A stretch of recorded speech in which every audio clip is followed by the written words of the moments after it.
I've seen. Looked like it was on. Okay, there we go. With regard to the first question, I've seen no evidence that any of the weaponry that was originally provided to the Afghan security forces over 20 years and then wound up in the hands of the Taliban after the Afghan government and military forces imploded in Afghanistan. I've seen no evidence that any of that weaponry has been transferred to any other group. And I might add, the most significant terrorist group that is present and active in Afghanistan, ISIS-K, is for the Taliban a mortal enemy. And indeed, ISIS-K has been engaged in attacks against the Taliban, against Christians in Afghanistan, against other groups, and so again, I've seen no evidence of that. Second, with regard to human rights, let me say a few things. First, as the Foreign Minister was saying, and as I just noted, we stand strongly for human rights at home and abroad, and that means, among other things, ensuring that governments are protecting the right of assembly, of free speech, and in that context, of course, in Nigeria, we had the NSARS protests, the actions taken by security forces, the alleged abuses, which have now been investigated by these panels that were established at a state level, and very important to provide that accountability, to provide that transparency, and, depending on the conclusions of the reports, to take action to, as necessary, reform the security forces, to hold accountable any of those responsible for human rights abuses, and to do that again in full transparency. And so we'll look to the states here, as well as to the national government, to do that when the reports are published. More broadly, in everything that we're doing together in partnership with Nigeria, human rights is, of course, a feature. And we were discussing as well, and you heard the Foreign Minister talk about this too, when it comes to security assistance that we're providing. We want to make sure, together with Nigeria, that the assistance we provide is used in a way that fully respects the human rights of every Nigerian. And as I think the Foreign Minister said very eloquently, along with providing hardware, we are also working together on the software to make sure that those using the military equipment that we provide are trained, are steeped in the laws of armed conflict, bring to bear the absolute necessity of doing everything possible to avoid, for example, civilian casualties when that hardware is used. So that also infuses all of the work that we're doing in partnership with Nigeria. Our questions will go to Ben Hall of Fox News. Look, first and foremost, our engagement in Africa, with Africa, our partnership with Nigeria, with many other countries, is not about China or any other third party. It's about Africa. It's about working together to make the investments in Africa, make the investments in its people, and ultimately to ensure that across the board we help create the conditions so that there are truly, ultimately African-led solutions to any of the challenges that Africa faces.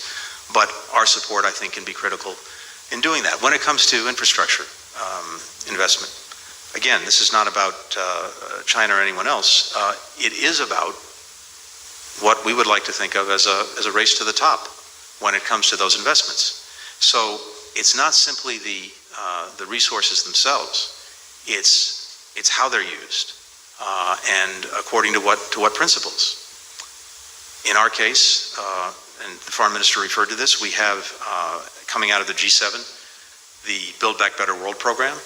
And what's the feature of that program is that there are certain principles by which all of the countries involved will make infrastructure investments, including here in Africa.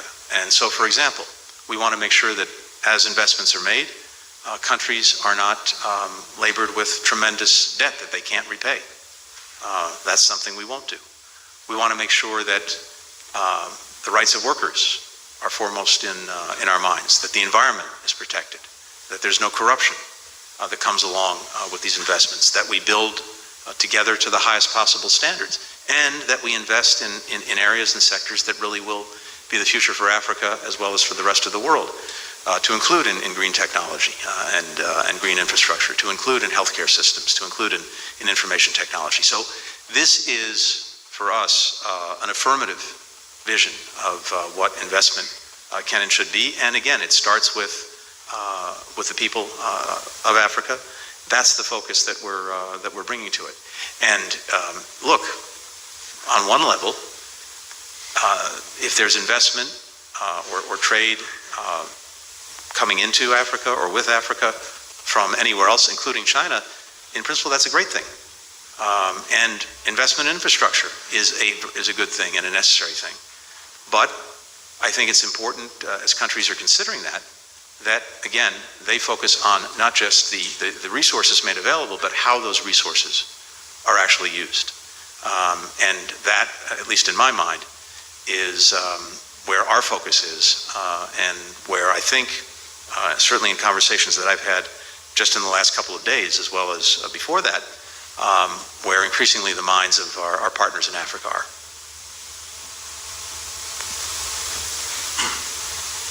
Because we strongly support Nigeria's engagement, leadership, and strong voice in both regional and, for that matter, leading international organizations. And if you look at the role that Nigeria is playing in ECOWAS, the African Union, the UN, this is something that to us is very welcome and also very important.